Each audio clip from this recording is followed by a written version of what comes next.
Buenas tardes, mi nombre es Lucía Paloma Castro Flores, soy pasante de la licenciatura de Enfermería en la Universidad de Valladolid, Yucatán.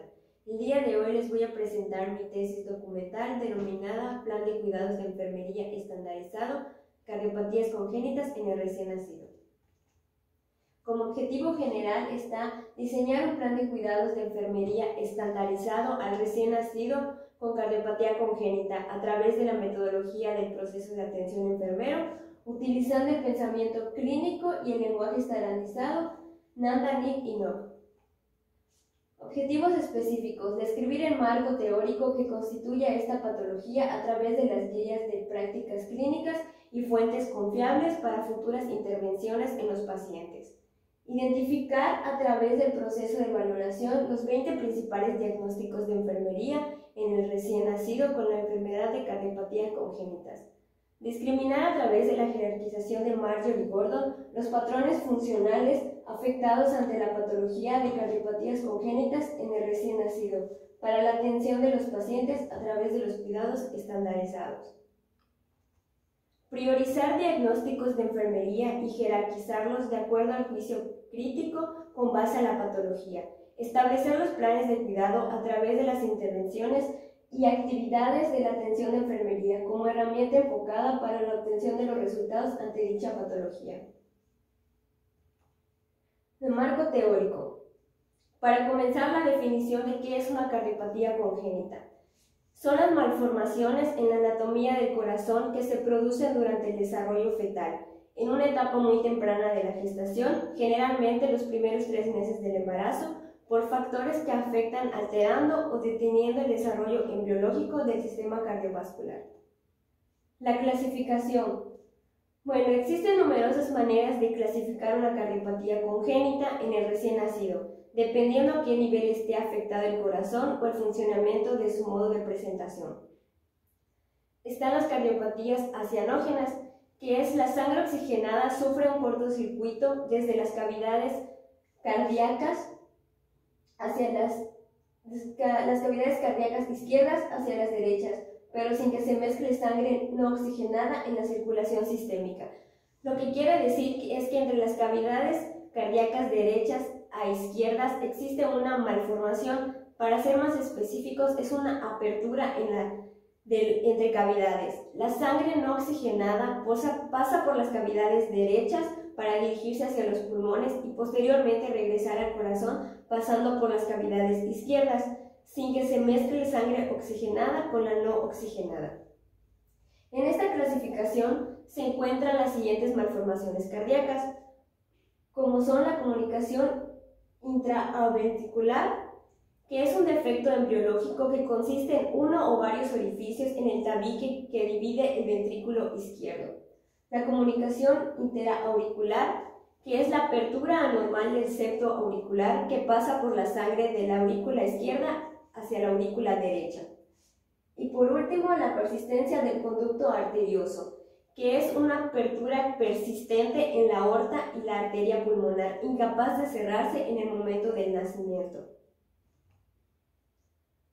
Continuando con las cardiopatías cianógenas, son todo lo contrario a las acianógenas. La sangre se cortocircuita desde las cavidades derechas a las izquierdas, donde la no oxigenada fluye desde el ventrículo izquierdo hacia todas las regiones del organismo, por lo que aparece una cianosis. En este tipo de cardiopatías se encuentra la tetralogía de Fallot, que esto es un trastorno que consiste en la asociación de 4 malformaciones, como son la comunicación intraventricular, la estenosis pulmonar, la hipertrofia del ventrículo derecho y el cabalgamiento de la aorta. También se encuentra la transposición de grandes vasos, que son trastorno en que va de la arteria pulmonar a la aorta, que se halla en una posición invertida. La aorta se encuentra unida al ventrículo derecho y la arteria pulmonar al ventrículo izquierdo. Estos dos sistemas crean circuitos circulatorios separados, lo que resulta imposible para la vida. Y por último está la atresia tricúspide. Es cuando una o todas las venas pulmonares desembocan en la circulación venosa sistémica, pudiendo ser a nivel supracardíaco, intracardíaco o infracardíaco. Las manifestaciones clínicas están la insuficiencia cardíaca congestiva, que se da debido a que el corazón no realiza el funcionamiento de manera correcta. Los datos de hipoxia, que es por la sangre no oxigenada que se bombea hacia el organismo. Galopes y estertores, disnea de esfuerzo, a pesar de realizar la más mínima actividad física en el caso del recién nacido, que se presenta cuando el bebé generalmente llora. La cianosis es por la sangre no oxigenada en el organismo. Las palpitaciones, la taquicardia, que también podría ser una bradicardia, conocidas también como arritmias, y los soplos cardíacos en los pacientes asintomáticos. El tratamiento. En el tratamiento farmacológico se encuentran los glucósidos digitálicos como la digoxina y la metildigoxina, usados para la prevención de una insuficiencia cardíaca. La digoxina aumenta la contracción del músculo cardíaco y suministra la sangre necesaria al organismo.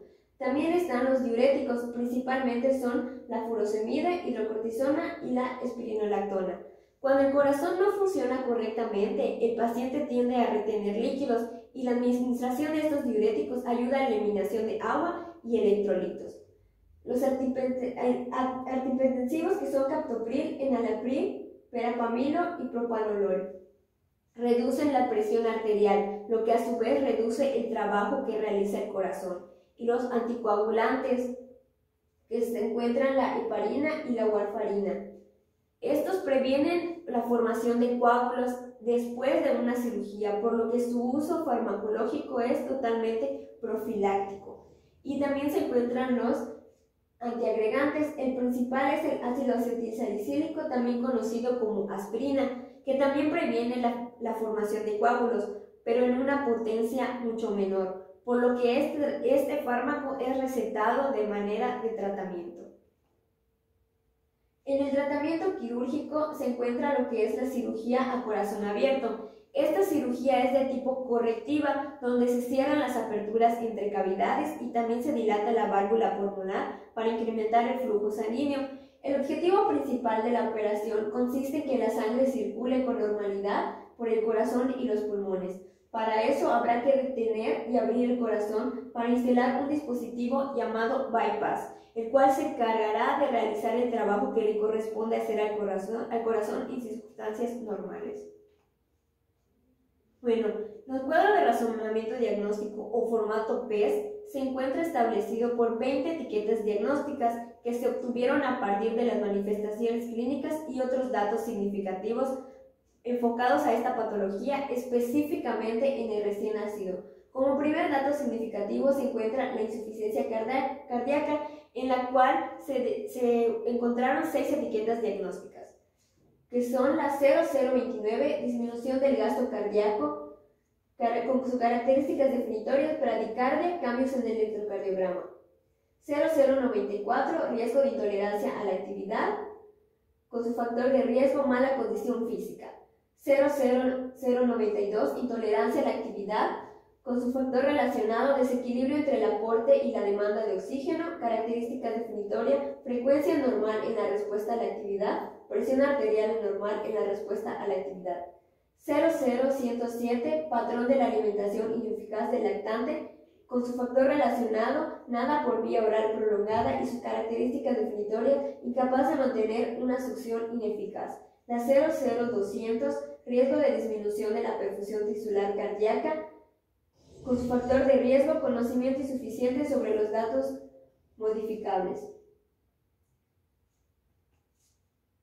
Continuando igual con la insuficiencia cardíaca, está la etiqueta 00228, riesgo de perfusión tisular periférica ineficaz, con su factor de riesgo, conocimiento insuficiente sobre el proceso de la enfermedad.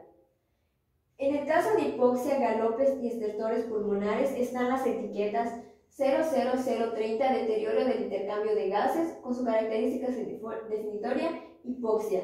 La 00032, patrón respiratorio ineficaz, con su factor relacionado, fatiga de los músculos respiratorios y su característica definitoria, patrón respiratorio anormal, taquipnea. En la presión arterial alta está la etiqueta 00267, riesgo de perfusión arterial inestable, con su factor de riesgo, orteostatis. En el caso de edema, 00026, exceso de volumen de líquidos, con su factor relacionado, exceso del aporte de líquidos, con su característica definitoria, alteración de la presión arterial, edema. Para dolor, para este dato significativo hay 4 etiquetas diagnósticas, que son la 00115, riesgo de la conducta desorganizada del lactante, con su factor de riesgo, dolor. 00116, conducta desorganizada del lactante, con su factor relacionado, dolor, su característica definitoria, arritmia y bradicardia. 00117, disposición para mejorar la conducta organizada del lactante, con su característica definitoria, los padres expresan deseo de mejorar el conocimiento de las conductas de autorregulación. 00246, riesgo de retraso en la recuperación quirúrgica, con su factor de riesgo, dolor. Para la complicación, se encontró paro cardíaco, paro respiratorio y muerte súbita, con 2 etiquetas, que es la 00135, duelo complicado, con su factor relacionado, trastornos emocionales y características definitorias, no aceptación de la muerte. La 00156, riesgo de muerte súbita del lactante, con su factor de riesgo, cuidado prenatal tardío. 00221, proceso de la maternidad ineficaz, con su factor relacionado, cuidado prenatal insuficiente, característica definitoria, acceso insuficiente a los sistemas de apoyo. Para vómitos está la 00195, riesgo de desequilibrio electrolítico, con su factor de riesgo, vómitos. Para el tratamiento con fármacos diuréticos está la 00016, deterioro de la eliminación urinaria, con su factor relacionado, multicausalidad, con su característica definitoria, micciones frecuentes y retención urinaria. Para el tratamiento quirúrgico, que sería la cirugía corazón abierto, está la 00206, riesgo de sangrado, con su factor de riesgo, conocimiento insuficiente de las precauciones para evitar el sangrado. Ahora, en el planteamiento diagnóstico por juicio clínico se encuentran las 10 principales etiquetas diagnósticas para esta patología. La 00029, disminución del gasto cardíaco, como lo demuestra bradicardia, cambios en el electrocardiograma. La etiqueta número 2, 00026, exceso de volumen de líquidos relacionado con exceso de aporte de líquidos, como lo demuestra alteración de la presión arterial, edema. Número 3, 00116, conducta desorganizada del lactante relacionado con dolor, como lo demuestra arritmia y bradicardia.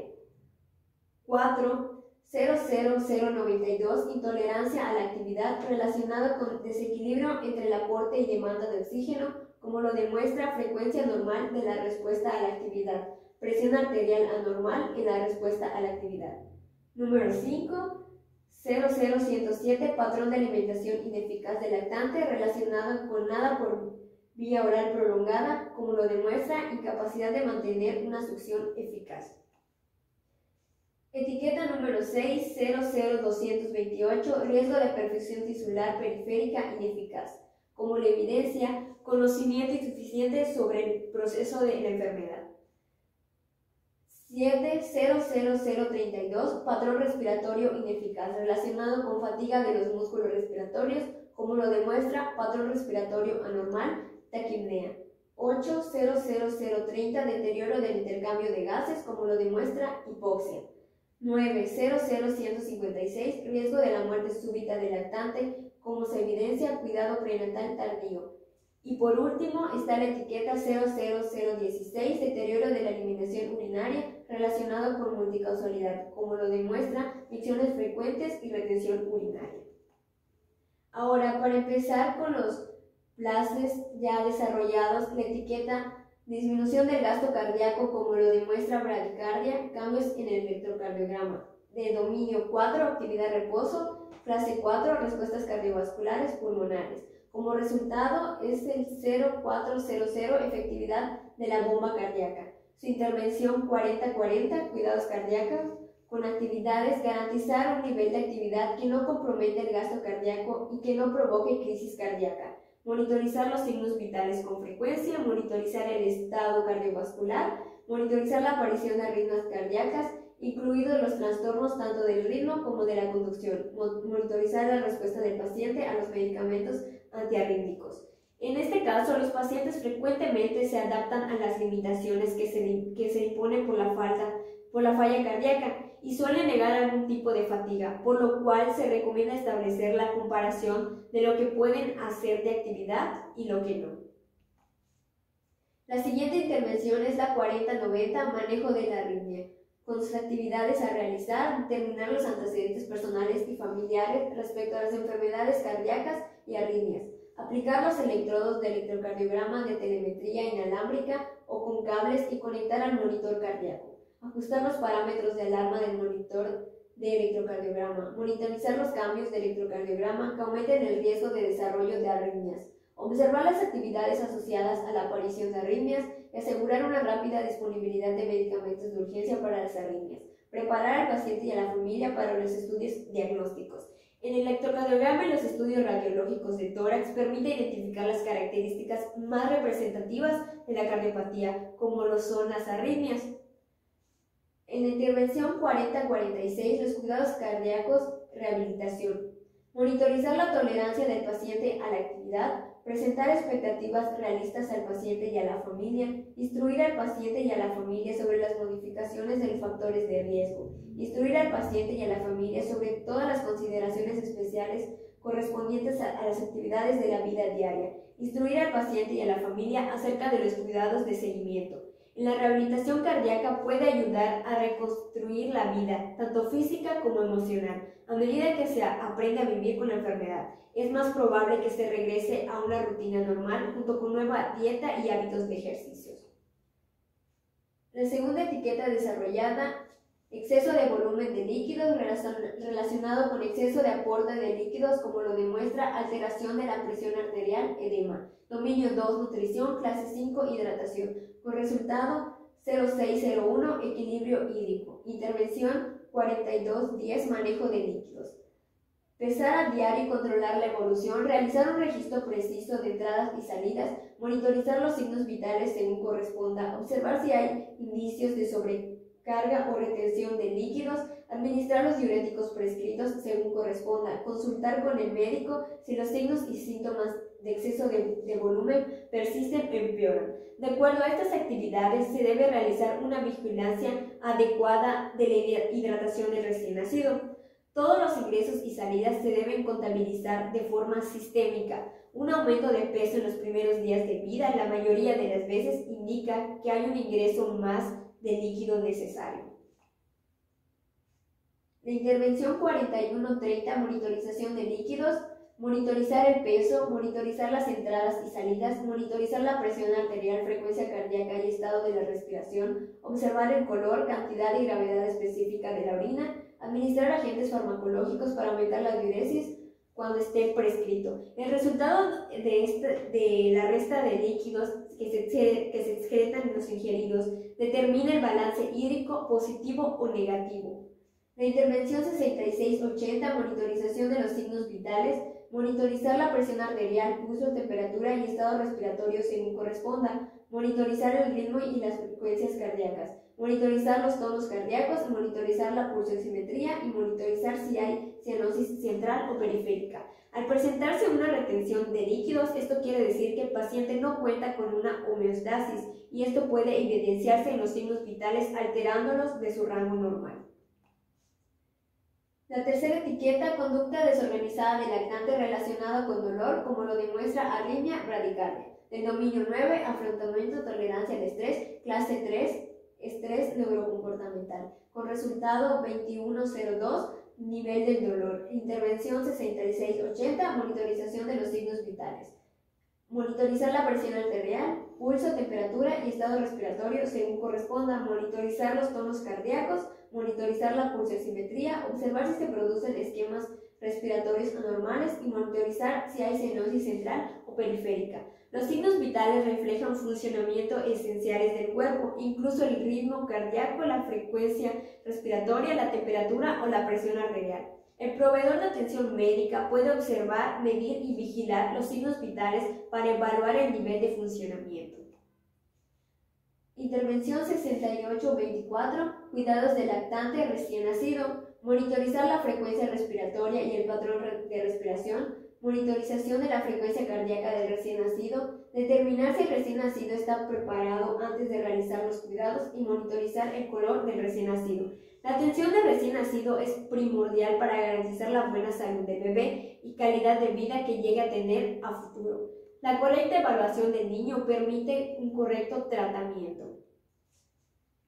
14.10. Manejo de dolor agudo. Observar si hay indicios no verbales de incomodidad, especialmente en aquellos que no pueden comunicarse eficazmente. Asegurarse de que reciba atención analgésica inmediata antes de que el dolor se agrave o antes de las actividades que lo inducen. Prevenir o controlar los efectos secundarios de los medicamentos. Proporcionar información precisa a la familia sobre el dolor del paciente. El dolor puede aparecer y desaparecer en distintos momentos o ser constante. Puede ser leve o muy intenso, independientemente de cómo se sienta el dolor durante el curso de la enfermedad. Es importante recordar que el dolor siempre se puede tratar y que la mayoría de los tipos de dolor se pueden controlar y aliviar.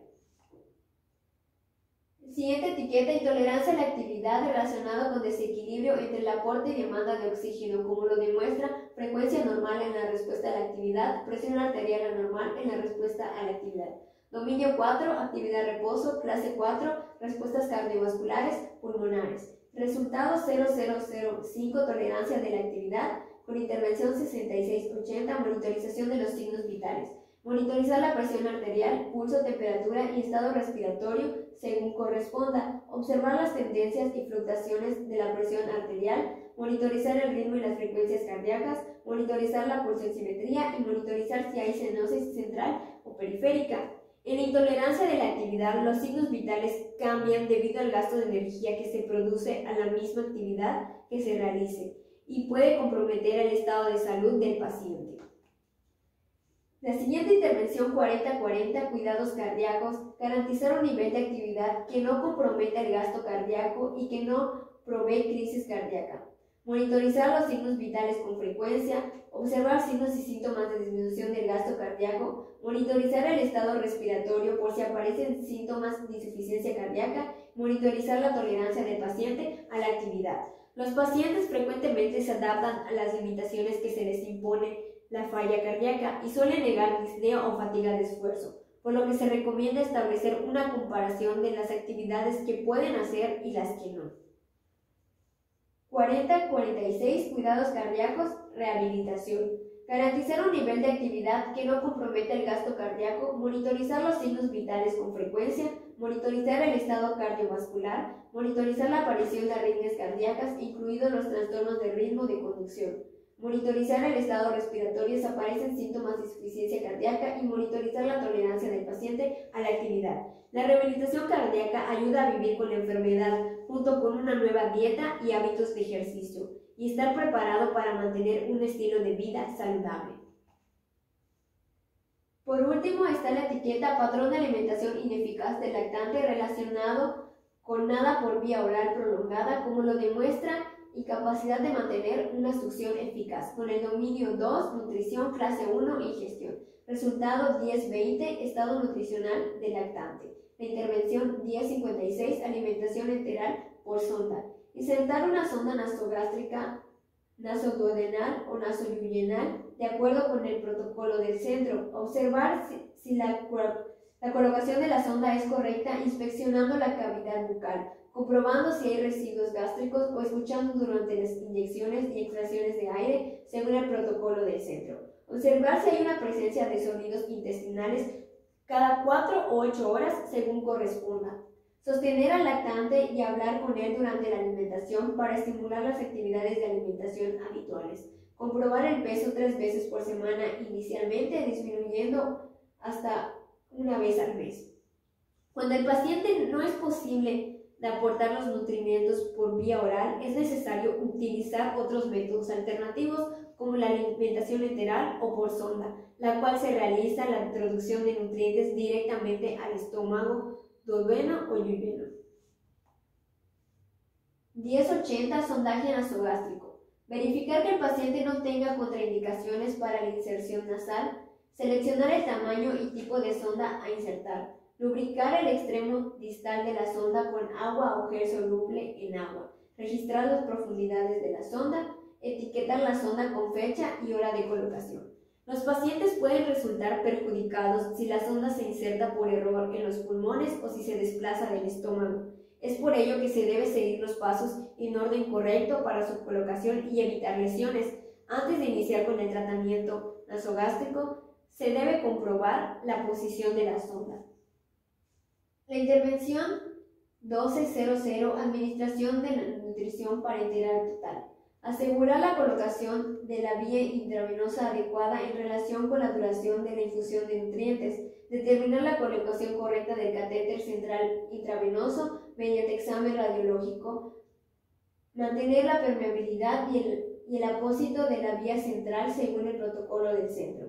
Mantener una técnica estéril al preparar y colgar las soluciones NPT. Evitar el uso de catéter para fines distintos a la administración de NPT. Mantener un flujo constante de la solución NPT, pesar al paciente diariamente y controlar los signos vitales. La inmadurez de los reflejos de succión y deglución les impide satisfacer inicialmente sus necesidades de agua y nutrientes. Por este motivo, la nutrición desde el primer día se inicia por vía intravenosa, de forma que el agua y la glucosa posteriormente se aportan proteínas, grasas y vitaminas hasta que pueda comenzar a tomar alimentos por vía digestiva a través de sondas, en principio hasta poder llegar a la succión. Estas son mis referencias bibliográficas y por mi parte sería todo. Con esto doy finalizado este plan de cuidados de enfermería estandarizado de las cardiopatías congénitas en el recién nacido. Muchas gracias por su atención.